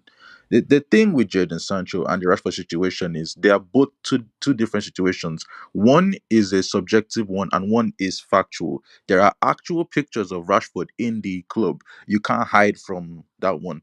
When you talk about training, that is between the manager and the player because the manager can think Sancho is not training well, but Sancho, on the other hand, might be doing his best. It is a That is subjective not thing. No, subjective, no, bro. it's It not is, subjective, and it I'll That's tell not is. you why. Hold No, on, subjective. no. How can hold it on, be? Let me hold respond on. to that. Let me One finish. second, Let mate. me Let him finish. finish. Mental, let him Oh, finish. Let him Let me all right, finish. all right, finish. all right. Go ahead. Because again, yeah, this manager, we have said this before, he is known for lying. I will take you back to preseason. During preseason, we saw Jadon Sancho in the false nine role. And Mhm. I don't know about you guys, but at the end of preseason, him and Mainu were the two best players of preseason. They both looked fit, they both looked sharp, they both looked on it. Everyone else looked way off or just below. The season starts. We don't have a striker. He plays a front three of Rashford, Garnacho, and Anthony. Not only that, after that game and every other game after that, whenever he did bring on Sancho, where did he bring him on? The left wing. When he That's spent where he all wants to play, by the preseason, way. no, but he spent all preseason playing him at false nine, preparing him to What play does that? false Yeah, nine. but that doesn't make a difference, bro. As an It experienced does. player at the top level, listen. No, You no, no, always no. See, conflate. You always make too much excuses for these players, bro. it's not If an you're a top excuse. player, it is an excuse, bro. Because listen, right? The reason why I'm saying this is because first of all, me, if I use myself for example, and I will ask you the same question before you continue, bro. You know, is that listen, if I working at a job, I was working in music studios, bro, as a sound designer, as a recordist, right? Mhm. If the head engineer of the studio say to me, you're not working with Rick Ross this week because I don't like I feel like the quality of your recordings dropped and they're not consistent. Then should I go and say, well, I think I was doing a good job. I think I've been doing a great job. So I disagree with you and throw my toys out the pram?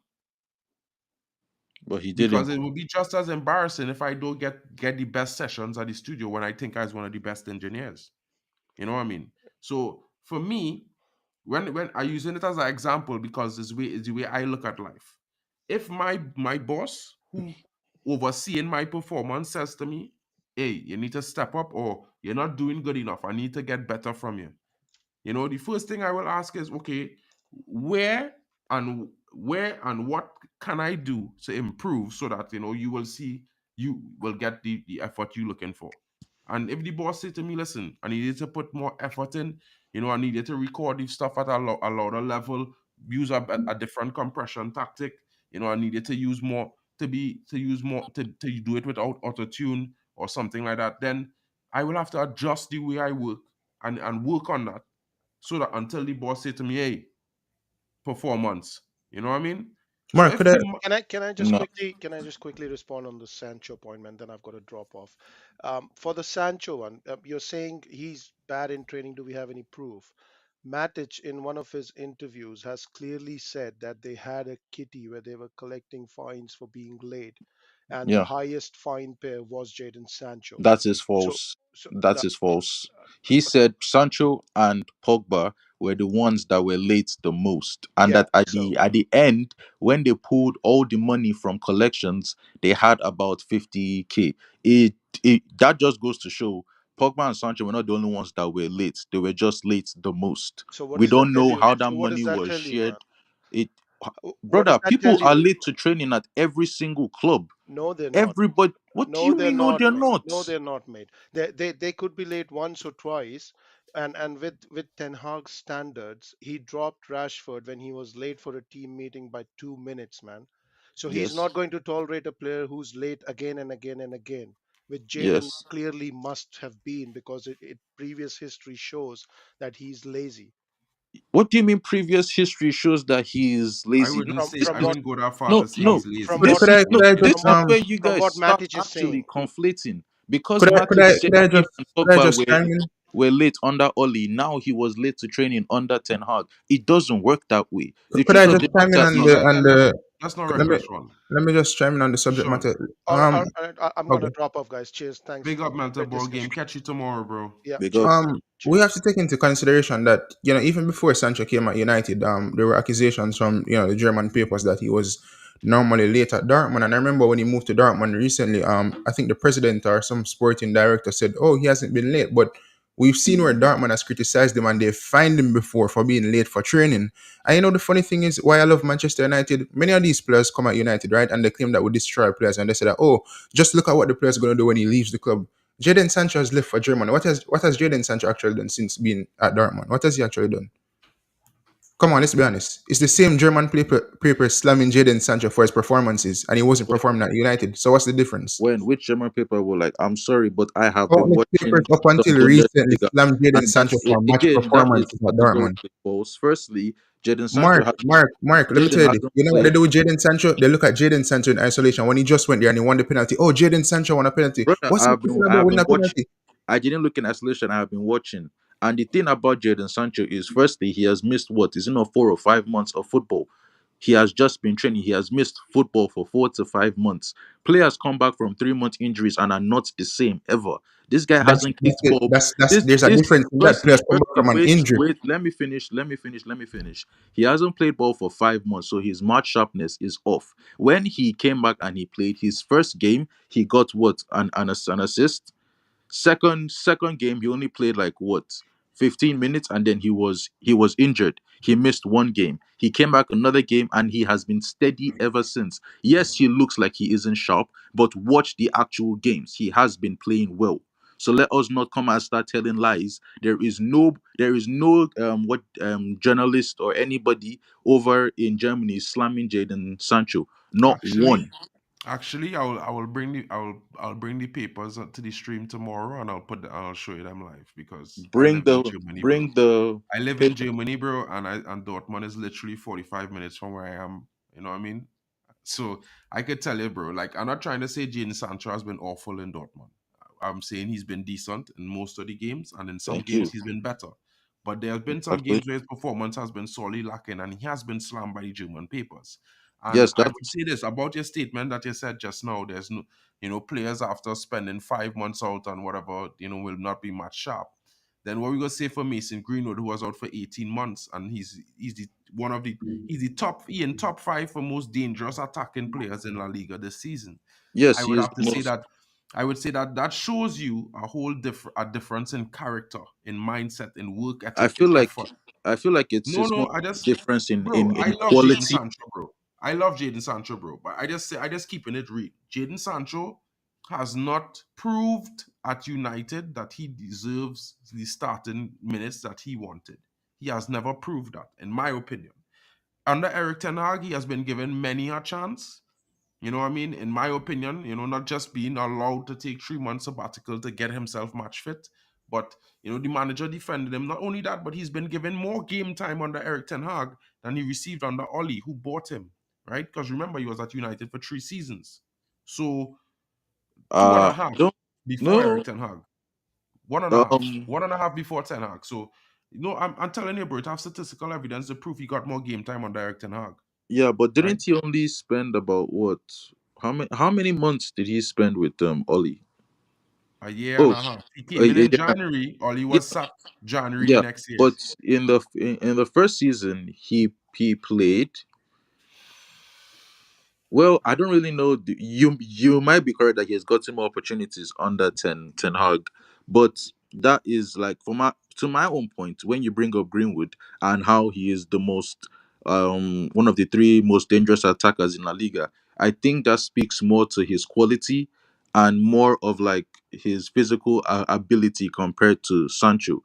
Yeah, And but even if you watch Greenwood and the games that he plays at Getafe, he doesn't look all that sharp. when He when last Yeah, you doesn't. watched he's not Greenwood? going to look all that sharp because When he Exactly. was so out for wait, a very long Keyshawn, period of time. But hold on. Which games you're talking about? Because and for me, the first half, the first couple games, the first 5, 6 games he played, he wasn't that sharp. But he had 3 goals and 4 assists in those games in that period, right? Yeah. The last couple games, the last 10, I could clearly tell you, bro, he was man of the match above Jude Bellingham in the game against Real Madrid. He was man of the match in the game against Girona, right? He was man of the match in the game against Atletico Madrid, the drew. He was man of the match against this other team. What's his name? Osasuna. He was man of the match against Valencia. Man Yeah. of the match against bro. I could Yeah. keep He's going a about. he's a He have quality player, about but 10. He I have am about 11 man yeah of the match games yeah, against but top I teams. am I am more comparing him and Sancho as per Sancho right now has come off the 5 months and he's playing Greenwood Five at the at months. the He at the had beginning. 18. Yes, Greenwood at the beginning was very, very, very, very blunt. He was not sharp at all. You could see even now there are games where I watch him and he doesn't still seem as sharp as he could be. I don't know if Well, that makes I would sense. agree with that, but he's still much sharper than Sancho, Yes, and he still offers a of lot course. more energy. Listen, I have not seen one defender, stop Greenwood by himself all season. I watch all his games, right? Yeah, that is Greenwood his is quality. every first defender dribble. He eats you for breakfast, right?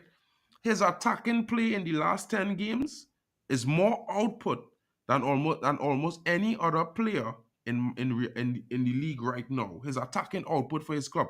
When I terms he's involved in every single goal, whether he's the assister or the guy that gives the ball to the guy who assists, or he wins the penalty or wins a free kick that they score from, right?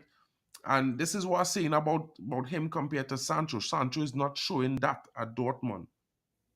But I've seen but Sancho Sancho, live this season, bro. Sancho is playing well at Dortmund, but not on the same level as Mason. of Not yeah, even in but his best game at yeah, but Dortmund this then season. there are many players that like you said, Greenwood right now is the third best attacker in La Liga according to you. Like he has beaten what? How many players are in La Liga? You understand? Like, and he has been out for 18 months. That more speaks to his quality. It doesn't really speak to the fact that oh Sancho doesn't have any quality. And I'm not saying I again, never said Sancho has no quality. What I'm saying to you is this. You said that he had 5 months out, so of course he's not going to be sharp. What I'm yes, saying to you, what I'm comparing is the time out and the match sharpness of the two of those players. That's why I'm comparing right now. Greenwood had 18 months, Sancho had 5. The yes, but difference then in sharpness is clear to see. The difference yes, in but then performance is clear to see. Greenwood isn't an average player. You are Well, I never comparing. said Sancho is not an average player Yes, either. no, that's what I'm saying. Like that is where it now comes down to again quality and physical capability. Because again, Sancho has never been the type of player, like for me at least, that has legs on him or is like a physical specimen when it comes to football. Greenwood has more of a physical advantage over Sancho. So eh, or how can I put this? Extended time out is going to affect Sancho more than it will affect Greenwood. If you True. get what I am trying to True, say. true. I agree there. I So just when we saying, look at Sancho right now, the fact is for what he has done right now, Dortmund are looking at us and they are saying we can come and take this guy off their hands for cheap. Dortmund are looking for a deal because they know if you give Sancho more time, he gets his engine running, the quality will eventually come out. What we have seen right now is just flashes, bits and pieces. When he gets sharp, this guy, Dortmund will sell him again for 70 million. They really will. Right all now, right. Yeah, I listen. will keep him. Regardless if they sell him for 70 mil or not, I'm being honest with you, bro. At this point, that is not my problem. My problem is he had 3 years at United, 83 games. What he has to show for it? 12 goals, 11, 17 assists, something like that. That Yeah, don't scream that's to not me. actually bad. That's Listen, not bro, bad. I being real, and it's not under one manager alone. It's under 3 different managers. So yeah, no, Yeah. big up to you, Stephanie Griffith. But I just looking at it like this, right? My thing is we had to move. It has some point in time when either we cut our Big loss, up, Steph. we made a mistake, or it was a bad deal, right? And this situation just ended up into one of those situations for me because I genuinely feel like he doesn't want to be here. You know what I Mm, mean? So for me, we could spin it around and say it's the manager, is this, is that, is this player keeping him out of the team. But at the end of the day, the way I look at sports, if you want to be the best, you are to work to be the best. It is not given to you, no matter what sport. You know what I mean? And we could sit here and say that yeah, he wasn't given chances. Why don't you force the manager to give you a chance? Right? You are the manager shouldn't be picking because he wants to. He's supposed to be picking because he have to. You understand what I'm saying? And you mm, you have to make it undeniable. The best players in the world is make their starting positions undeniable. The beginning of the yes. season, bro, you remember I was talking about Kobe Minu even before he started, and man was like, bro, the From dude is just preseason, 18. we were talking about Kobe.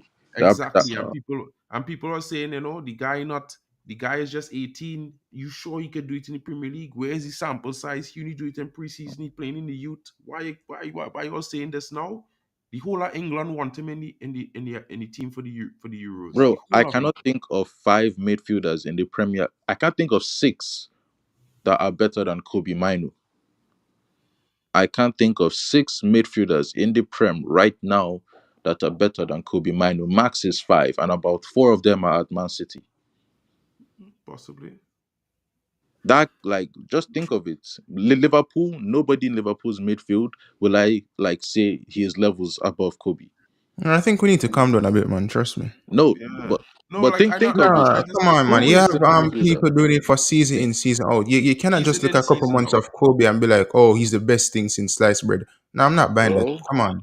We're It in not is saying not that, a couple Presser, of but what I'm not a saying is couple of that you know months. It's what? game I, in, game out. yeah, game 90 in, game out, bro. minutes, But listen, reckless. 60 Honestly, minutes, for 70 me, it minutes. is take more than one season. You had to do it for multiple seasons. Like this is why. This is how I just look at player ability. This is why I so hyped on Mason Greenwood because I see what he could do at United 2 seasons. Right, the second season was broken in half because of his allegations, and he was already on 11 goals, 11 assists.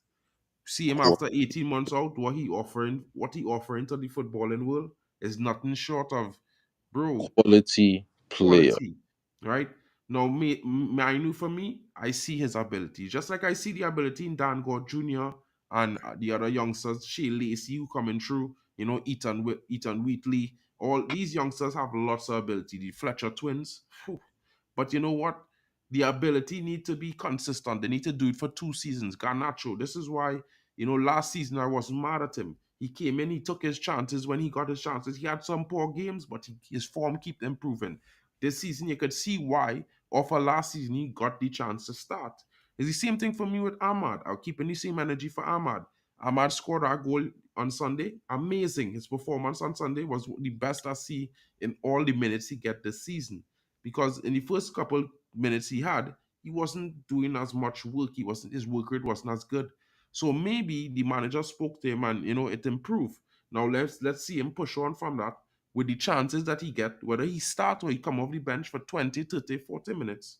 He must come on and make an impact and make the manager want to start him going forward. So this is how I just look at players. Players need to get to make themselves or make a claim for a starting position or minutes on the football field. It's not the other way around that because we know this player talented, he should get a chance. When I they get a agree. chance, I they have to agree. stake the claim. But that's the thing. When they get a chance, if they get a chance, because contrary to what you said earlier about 5 minutes, I don't believe giving somebody 5 minutes constitutes getting a chance. I feel like we should go back to early FA Cup games, early Carabao Cup games, switch the team up. This is where you give people opportunities. But for the past two seasons, I've seen us go strong every competition. Yeah, but that's technically because we haven't yet sorted out the best starting 11 and momentum. A team for me to rotate a It's team. the same starting 11 we always play. Like, we Yeah, but know what not a really, starting bro. 11 Not is. really, because I don't We, know the you starting know what 11. it I'm being is. honest. Oh, what he's starting 11. Everybody fits. Shaw, Lissandro, Varane, Dallo, Casemiro, Bruno, Mainu, Rashford, Hoyland, Anthony. Sorry, Garnacho. Can I ask a That question is pertaining to that? If that you were is going to that. switch it up, to what extent are you going to switch up that team?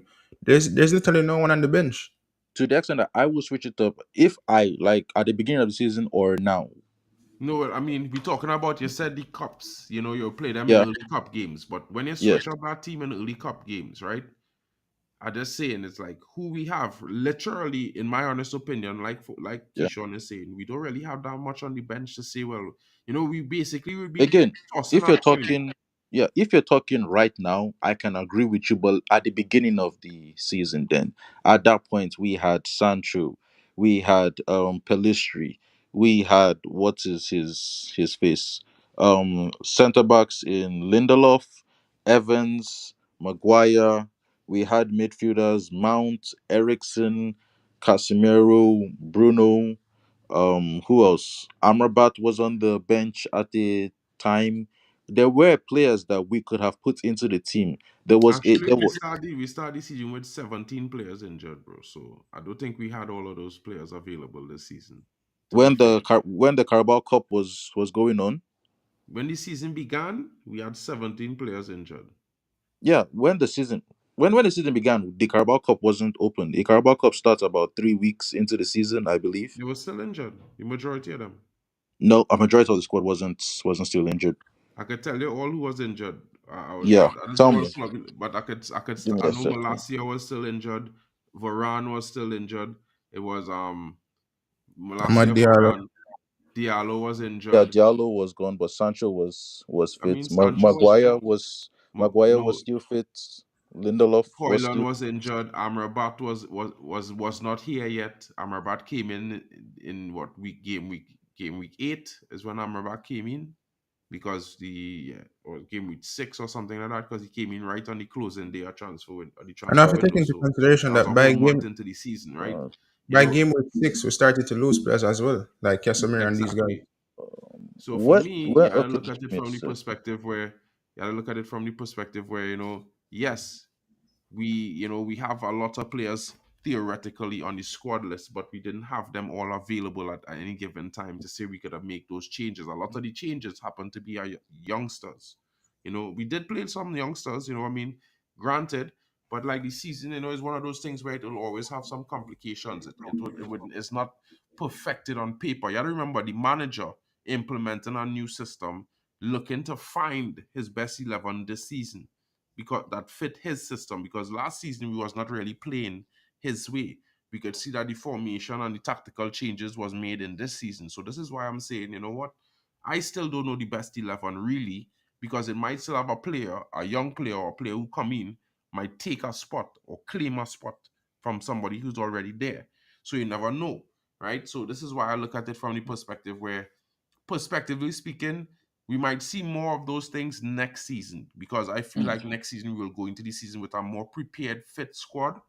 You know what I mean? So it's one of those things where, But yeah, we could actually, this this is where I kind of disagree because I think Yeah, next Mark, I'm gonna season, make a run, okay? big up, I, my bro. yeah, Thanks for coming big in. up. About to close anyway. Keyshawn, I have a stream tonight, 10 p.m. UK time. If you're interested, pop through. What's that? What my time? What's that time? Um, 10 p.m. I think Maybe that's like like 6 o'clock. 6. Yeah, I think it's like 5 in the afternoon at your time or something like that. Somewhere All right around then, there. no problem. Big up, bro. Yeah, since it's getting late, this will probably be my last point as well. But I feel like next season isn't going to be the type of season we are looking at because I believe INEOS are indeed going to change the manager. So next season is when we might see like again something kind of like this season where we're kind of trying to work something out with the team. I feel like there will be a bunch of new faces that would need to gel with the squad. And at the same time, there is going to probably be a change in the way we play. So there's going to have to be learning a new set of tactics and the addition of implementing new players, getting old players that were not really up to scratch to match fitness because fitness has been an issue for us this season. I just feel like next season is really going to be one where if we do sign right and we are lucky, we could finish strong. But at the same time, we could end up needing to take that whole season and just write it off as manager's first season implementing tactics as well. Which is why for me, personally, I would have loved for this INEOS takeover to have been ratified at the beginning of the season so that at least by January we would have probably been able to sack Eric Ten Hag and gotten somebody else in. But well, we are where we are at, and hopefully things get better with time. But this current squad and what we are doing, I feel like if we play our cards right, this season we could finish in a Champions League spot, given that fifth could end up being a Champions League position. And Tottenham and Aston Villa, it seems like they are beginning to, squeaky bum time is getting into them. So there might be points that we can pick up and just find a way to scratch into fifth. So hopefully that happens, and hopefully we can build and progress next season and onward. Facts, 100%. Totally agree there, bro. Definitely, it's getting late. Gonna have to close the stream, guys. Thank you all for joining us. It was my pleasure to have you on here, the Reckless One. Hopefully, you'll Anytime. be here tonight, 10 p.m. UK, to go through more. We will be talking about the actual, those big name signings that everyone wants us to go for. We're gonna be talking about those tonight and what they Okay. can do, and exactly what you're saying. How is that gonna affect the squad and impact the season next season? How early we need to get players in, how it's going to work out, who the possible going to be exit. This is what I'm doing mostly this week because, as you know, we only have one game, right? I think we play. Don't we play Brentford before Yeah, the we international play. start? Yeah, I think we play Brentford and Chelsea. No, I think it's just Brentford this weekend, and I think then the international break for 2 weeks, something like that. No, I think the If it's not international on break right now at is the moment. is this is this. I think we're already on the international break. Oh, well, then, yeah, we don't have any games for the next 2 weeks. So I'm just going to Yeah, be talking yeah, we about don't have any. transfers for now. And, definitely if you have the time, 10 p.m. Tuesday, 10 p.m. I mean, I'm always on in the morning at 9:30 a.m. UK. If you have the time, come in. Guys, don't forget to like, Okay, subscribe, sure and thing. share. I'm also streaming to Twitter, guys. So if you are there, give me a retweet, share it along so you can help the community grow. Get the likes up and subscriptions, guys. I'm trying to get to 500 subs by the end of this month. Hope you guys help me to get there. Big up to you, All right. Reckless One. Big Big up up, to you, Mark. Stephanie Big up, everyone. Griffith. Big up to you, Compo Smurf. Yes, if INEOS has a plan to sack him, they're already working behind his back. Summer transfer negotiations have already started for many clubs. And that's what I've been saying. And that's what we need to be doing because you know what? We've never been that club that did early doors. We were always Exactly. shopping late in the window. Big up to you, Luan France. Thank you for coming in. And big up to everyone who has been here. Sumit Diagra, big up to you. Big up to you, Metal Ball Game, for coming on. Big up to you, Man Lutata. Hope you're having a good one. And big up to you, GB Bestie, always here, first streamer. Big up to everyone. Thank you, Reckless Big up. One. Hope to see you later. And we out, guys. This has been our presentation of the views transfer mark. It's been your boy, MarkN MUFC fan, with the Peace. latest in transfer news and some slight updates on what might possibly happen in the transfer window. Everyone is talking about the big names, but you got to talk about the players we can possibly afford. It's been a tough year for Manchester United. Our financials are not that great, but as you know, deals could be done, dominoes effects happen, and we will already have a base transfer kitty. So hopefully we could add to it with player exits while we bring in acquisitions. Big up to everyone. It's been your boy. Catch you guys later on.